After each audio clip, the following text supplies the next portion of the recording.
तो देखो बच्चों, ये डिफरेंशियल इक्वेशन का क्वेश्चन है, लीनियर डिफरेंशियल इक्वेशन का सिंपल सा क्वेश्चन है, थोड़ा कैलकुलेटिव है बस। तो इसमें सबसे फर्स्ट लीनियर डिफरेंशियल इक्वेशन में जो dy अपॉन dx का जो कोफिशिएंट होता है वो अपन 1 बनाते हैं। तो यहाँ पे क्या है, ये x है, तो सबसे पहले तो इसको 1 बनाया जाए। तो क्या करोगे, x से डिवाइड करोगे। तो देखो अपने को कैसा दिखेगा, ये dy upon dx minus y upon x equals to x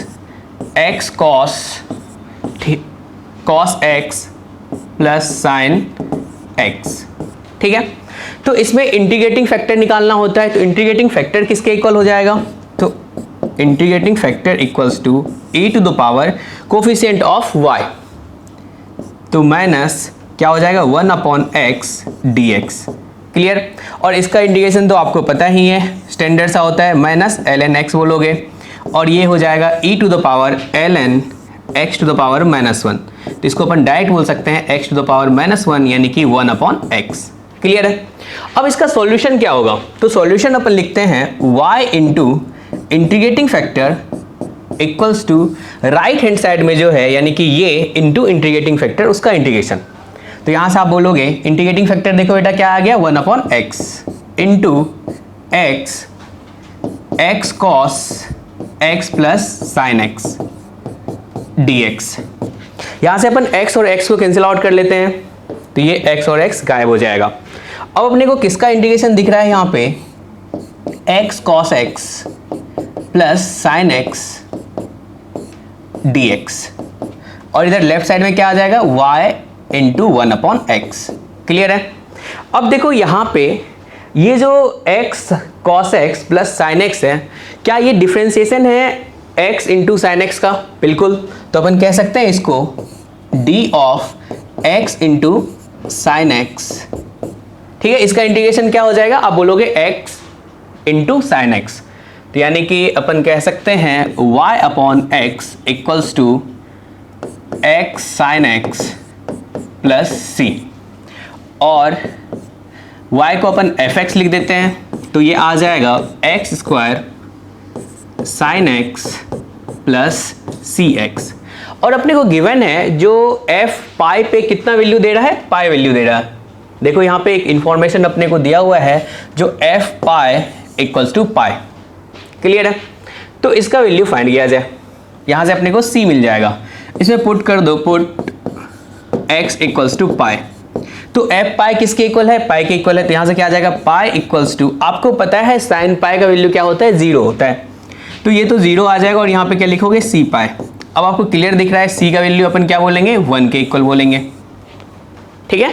तो बताओ अब fx फाइनली अपने पास क्या आया, तो fx equals to x square sine x plus यहाँ से x बोलेंगे। क्लियर है।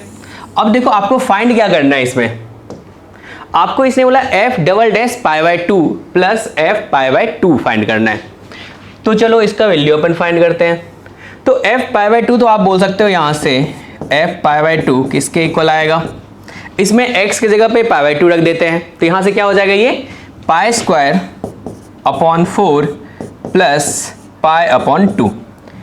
अब इसको डबल डिफरेंशिएट करना पड़ेगा। तो सबसे फर्स्ट अपन इसको डिफरेंशिएट करते हैं, यानी कि f डैश x किसके इक्वल आ जाएगा, आप बोलोगे ये तो u इंटू वी का डिफरेंशिएशन है। तो यानी कि एक को डिफरेंशिएट करेंगे दूसरे को छोड़ देंगे। तो यहाँ से ये आ जाएगा 2x into sine x plus x square into cos x plus 1। Clear है। एक बार अपने को और डिफरेंशिएट करना पड़ेगा। तो यानी कि f डबल डैश x किसके इक्वल हो जाएगा, यहाँ से आप बोलोगे 2 sign x plus 2x cos x plus 2x cos x plus x square into minus sine x. Clear है। तो अब इसमें अपन वैल्यू पुट करेंगे किसके जगह, x की जगह पे पाई बाय 2 रखते हैं।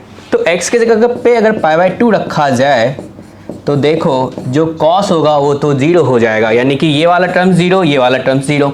तो अपन कह सकते हैं यहाँ से ये तो 2 आ जाएगा और लास्ट में क्या आ जाएगा, ये pi square upon 4 into minus 1, तो माइनस पाई स्क्वायर अपॉन 4। अब अपने से फाइनली पूछा क्या था, इसका और इसका सम पूछा था। क्लियर है।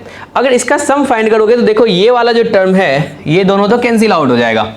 क्लियर है।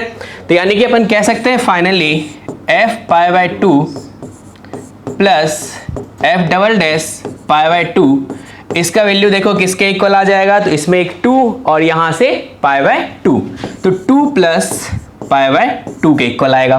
तो चलो देखते हैं कौन सा ऑप्शन अपना करेक्ट होगा। तो 2 प्लस पाई बाय 2 यानी कि पहला ऑप्शन अपना करेक्ट है। Okay, thank you. हेलो बच्चों, तो देखो ये काफ़ी सिंपल सा क्वेश्चन अपने से पूछा गया है जिसमें राइट एंगल ट्रायंगल का प्रॉपर्टी पे बेस्ड क्वेश्चन है, ठीक है ना।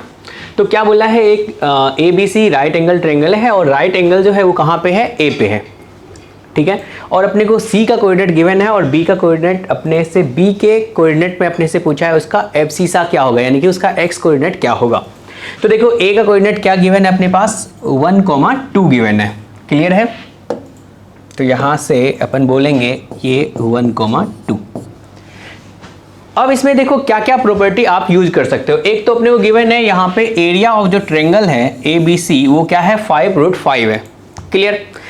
तो अपन एक तो कह सकते हैं अगर ये राइट एंगल ट्रायंगल है तो इस लाइन का स्लोप यानी कि स्लोप ऑफ ए सी और इस लाइन का स्लोप यानी कि स्लोप ऑफ ए बी, अगर ये दोनों लाइन राइट एंगल पे है तो अपन कह सकते हैं ना जो slope of A C into slope of A B equals to -1। Clear है। तो सोचो इसका स्लोप अपन कैसे फाइंड करें, तो पॉइंट फॉर्म से y2 minus y1 upon x2 minus x1 बोलते हैं। तो देखो ये क्या आ जाएगा, अपन बोलेंगे यहां से 1 माइनस 2 अपॉन 3 माइनस 1 इंटू, और यहां से बोलोगे y1 minus 2 upon x1 minus 1 equals to -1। Clear है। अब इसको अगर सिंप्लीफाई करें तो यहां से अपने को दिख रहा है ये आएगा -1 upon 2 y1 minus 2 upon x1 minus 1 equals to -1। इस माइनस को गायब करो, थोड़ा सिंप्लीफाई करते हैं तो ये दिख रहा है अपने को यहां से y1 minus 2 equals to 2x1 minus 2, तो -2 कैंसिल आउट करो तो y1 equals to 2x1। Clear है। तो एक रिलेशन तो अपने को xy में यहां से मिला। अब दूसरा सोचो एरिया ऑफ ट्रायंगल अपने को गिवन है, तो एरिया ऑफ ट्रायंगल क्या होगा इस राइट एंगल ट्रायंगल का, तो आप बोलोगे 1/2 area of triangle A B C किसके इक्वल हो जाएगा, तो 1/2 इंटू बेस इंटू हाइट। तो बेस देखो अपने पास क्या है, क्या बोल सकते हैं, mod A B into mod A C, तो मॉड ए सी। क्लियर है।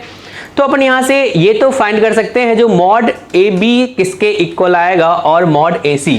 तो मॉड ए सी के बारे में सबसे पहले अपन बात कर लेते हैं।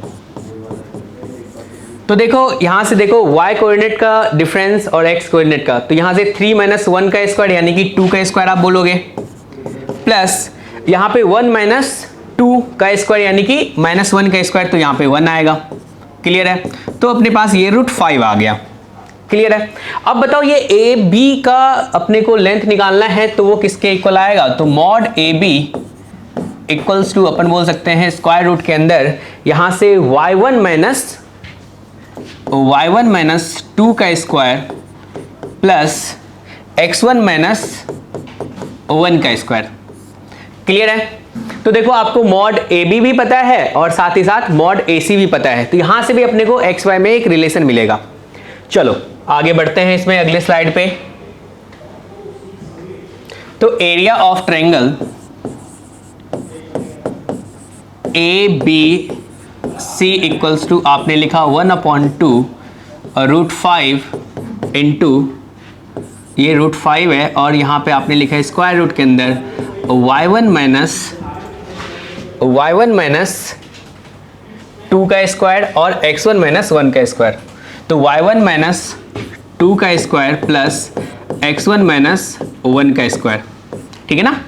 और देखो एरिया ऑफ ट्रायंगल अपने को क्या गिवन है, एरिया ऑफ ट्रायंगल दिया है अपने को 5√5 के इक्वल दिया है, चलेगा। तो यहां से अपन कहेंगे एरिया ऑफ ट्रायंगल जो है वो क्या है 5√5 है इक्वल्स टू 1/2 इंटू √5। अब इसमें सोचो x और y में अपने को एक रिलेशन है, ठीक है ना। x y में अपन ने जो रिलेशन फाइंड किया है वो क्या है, y1 इक्वल्स टू 2x1, तो इसका वैल्यू अपन उसमें रख देते हैं। y1 इक्वल्स टू 2x1, तो बताओ यहां से क्या बोलोगे, 2x1 माइनस 2 का स्क्वायर प्लस x1 माइनस 1 का स्क्वायर। अगर इसमें से अपन 2 कॉमन ले लें तो क्या बाहर आएगा, 2 स्क्वायर। तो आप एक तो √5 और √5 गायब कर दो, यहां से आप लिख सकते हो 10 इक्वल्स टू स्क्वायर रूट के अंदर यहां से 2 का स्क्वायर यानी कि 4, और इसको बोल सकते हैं x1 माइनस 1 का स्क्वायर प्लस x1 माइनस 1 का स्क्वायर। क्लियर है बच्चों? तो अब अपने को दिख रहा है यहां पे ये √5 कह सकते हैं, √5 मॉड x1 माइनस 1। क्लियर है, सिंपल सा है, इक्वल्स टू 10।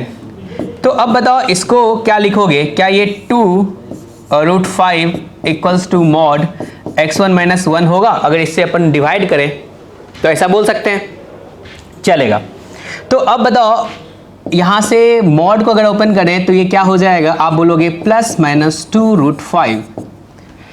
तो अब बताओ x1 इक्वल्स टू एक तो आ जाएगा 1 प्लस 2 √5, और क्या बोल सकते हो 1 माइनस 2 √5, यानी कि जो अपने से पूछा गया है, एब्सिसा पूछा गया है, या तो ये होगा या फिर ये होगा। तो अब ऑप्शन में अपने को क्या गिवन है ये देखते हैं।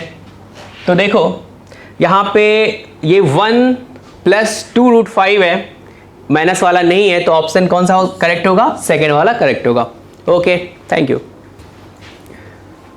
हेलो बच्चों, तो देखो ये क्वेश्चन इलिप्स का है और साथ में क्वाड्रेटिक का कॉन्सेप्ट थोड़ा यूज किया है, ठीक है ना। इसको कैसे सॉल्व करते हैं, तो देखो इलिप्स अपने को गिवन है और बोला है इसका जो लेटेस्ट रेक्टम है वो 10 के इक्वल है, और उसके बाद इसमें गिवन है जो इसेंट्रिसिटी जो है वो इस क्वाड्रेटिक एक्सप्रेशन का मैक्सिमम वैल्यू के इक्वल है। अब आपको पता है जो ये क्वाड्रेटिक एक्सप्रेशन जो है इसका अगर ग्राफ देखोगे तो क्या होगा, डाउनवर्ड पैराबोला होगा, ऐसा होगा। और इसका वर्टेक्स का जो कोऑर्डिनेट होता है वो क्या होता है, -b/2a -b/2a coma -d/4a। Clear है? तो अपन कह सकते हैं जो इसका जो मैक्सिमम वैल्यू अपने को मिलेगा वो कहाँ पे मिलेगा, वो -d/4a उसका मैक्सिमम वैल्यू होगा, और वो अपने को मिलेगा -b/2a पे। क्लियर है? तो यहाँ से अपन कह सकते हैं ये जो इसेंट्रिसिटी के इक्वल है यानी कि E के इक्वल है, और कहोगे ft मैक्स, और ये मैक्स जो है ये कहाँ देगा, -d/ मतलब मैक्सिमम वैल्यू जो होगा -d/4a के इक्वल होगा। क्लियर है? अब इसमें आप देखो d का वैल्यू क्या होगा, तो अपन कह सकते हैं -b² -4ac/4a। क्लियर है बच्चों? तो देखो b² यानी कि कोफिशिएंट ऑफ t, तो वो क्या किसके इक्वल है, 1 के इक्वल है। -4 × a किसके इक्वल है, -1 के इक्वल है। इंटू c आप बोल सकते हो 5/12 अपॉन 4 इंटू यहाँ पे -1 होगा। क्लियर है? अब इसको सिंप्लीफाई करो, देखो यहाँ पे माइनस इंटू माइनस क्या हो जाएगा, ये प्लस हो जाएगा, और साथ ही साथ अपन बोल सकते हैं ये 4 इसको कैंसिल आउट करेंगे तो यहाँ पे 3 होगा, और यहाँ से देखो e का वैल्यू आप क्या बोलोगे, e equals to minus minus यहाँ से भी अपन कैंसिल आउट कर सकते हैं, तो ये आ गया अपने पास 1/4 इंटू 1 प्लस 5/3। क्लियर है? चलेगा। अब बताओ इसको क्या लिखोगे, 8/3 इंटू 1/4 कैंसिल आउट करो तो क्या आ गया, 2/3 आ गया। अपने को इसेंट्रिसिटी मिल गया। अपने को फाइंड क्या करना है, a² प्लस b², यानी कि ए बी में एक रिलेशन मिल गया। अब दूसरा अपने को ढूंढना है, तो यहाँ देखो लेटेस्ट रेक्टम किसके इक्वल है, तो 10 के इक्वल है, और लेटेस्ट रेक्टम के लिए आप लिखते हो जो 2b²/a। क्लियर है? अब देखो यहाँ से 2 से इसको गायब करेंगे तो यहाँ पे 5 आएगा, और आप बोलोगे b² किसके इक्वल होगा, 5a के इक्वल होगा। तो एक रिलेशन तो आपको यहाँ से मिला और दूसरा रिलेशन आपको इसेंट्रिसिटी से मिलेगा। तो इसेंट्रिसिटी देखो अपने पास क्या है, अरे यार एडिट करना पड़ जाएगा तो इसेंट्रिसिटी अपने पास देखो यहाँ पे क्या है, 2/3 है। क्लियर है? तो E इक्वल्स टू 2/3, और इसेंट्रिसिटी E² इक्वल्स टू आप लिखते हो 1 माइनस b²/a²। और A और B में तो आपको एक रिलेशन पहले से गिवन है, यहाँ पे ये देखो b² इक्वल्स टू क्या है, 5a है, तो अपन इसको वहां पे रखते हैं। तो b² इक्वल्स टू 5a/a², तो ये कैंसिल आउट होगा और इसेंट्रिसिटी अपना क्या था 2/3, तो यानी ये बोल सकते हैं 4/9 के इक्वल होगा। अब बताओ इसको अपन राइट साइड लाते हैं, इसको लेफ्ट साइड भेजते हैं। क्लियर है? तो लेफ्ट साइड ये आ गया 5/a इक्वल्स टू 1 - 4/9, तो आप कह सकते हो ये 5/9 आएगा और 5 को कैंसिल आउट कर दो तो a इक्वल्स टू 9 आ गया। क्लियर है? तो a² क्या बोल सकते हैं अपन, ये 81 के इक्वल हो जाएगा। अब बताओ a और b में आपको एक रिलेशन गिवन था, वो किसके इक्वल था? आपने बोला था b² इक्वल्स टू क्या है अपने पास 5a है। चलेगा? तो यहाँ से 5 इंटू ए का वैल्यू देखो यहाँ पे 9 है तो 9 रखेंगे तो ये किसके इक्वल आ जाएगा 45 आ जाएगा। अब आपके पास b² का वैल्यू गिवन है और a² भी गिवन है, तो यहाँ से अपन बोल सकते हैं a² प्लस b² किसके इक्वल आ जाएगा 81 प्लस 45, यानी कि 2126। क्लियर है? तो ये अपना आंसर होगा। हेलो बच्चों, तो देखो ये सिंपल सा क्वेश्चन है जिसमें थोड़ा कॉन्सेप्ट यूज हो रहा है क्वाड्रेटिक का और ग्रेटेस्ट इंटीजर फंक्शन का। क्लियर है? तो इसको कैसे सॉल्व किया जाए, तो देखो इसमें जो प्रॉपर्टी यूज हो रहा है इसके लिए आपने पढ़ा होगा greatest integer x plus minus integer जो होता है, इसके लिए आप लिखते हो greatest integer x plus minus integer. Clear है? तो ये प्रॉपर्टी अपन यूज करेंगे। तो आप कह सकते हो ग्रेटेस्ट इंटीजर x का square plus 2 into greatest integer x plus 2 into 2 क्या हो जाएगा 4 के इक्वल हो जाएगा, 4 - 7 इक्वल्स टू 0। क्लियर है? अपन सबसे पहले तो इक्वेशन को थोड़ा सा सिंप्लीफाई कर लिए। अब अपने को दिख रहा है ये ग्रेटेस्ट इंटीजर x का square plus 2 greatest integer x - 3 equals to 0। अपने से बोला क्या गया है, जो इसका अपने को बताना है जो नंबर ऑफ सॉल्यूशन क्या होगा। ठीक है ना? नंबर ऑफ सॉल्यूशन अपने को फाइंड करना है। तो चलो देखते हैं। यहाँ पे ग्रेटेस्ट इंटीजर x में आपको क्वाड्रेटिक दिख रहा है और इस क्वाड्रेटिक का फैक्टर देखो क्या क्या होगा, तो आप बोलोगे greatest integer x plus 3 into greatest integer x -1 equals to 0। तो देखो आप इसको 0 करोगे तो क्या आएगा अपने पास, greatest integer x equals to -3 और यहाँ से आ जाएगा greatest integer x equals to 1। चलेगा? अब सोचो ये -3 कहां से कहां तक देगा। अगर अपन कहेंगे x बिलोंग्स टू -3 टू -2, इसके बीच में हमेशा ग्रेटेस्ट इंटीजर क्या आएगा, वो -3 के इक्वल आएगा। अब देखो यहाँ पे ग्रेटेस्ट इंटीजर 1 है, तो इसके लिए अपन कह सकते हैं x belongs to close interval 1 to 2, यानी कि 2 से जस्ट छोटा जो होगा और 1 से बड़ा उसका ग्रेटेस्ट इंटीजर हमेशा क्या आएगा 1 आएगा। तो यहाँ पे देखो इसका जो सॉल्यूशन है वो तो बहुत मिला, यानी कि इनफाइनाइट मेनी सॉल्यूशन बोल सकते हैं, यानी कि x belongs to -3 to -2 union close interval 1 to 2। तो नंबर ऑफ सॉल्यूशन के बारे में अगर बात करें तो वो क्या होगा, इनफाइनाइट होगा। ठीक है ना? Infinite solution. Okay, thank you.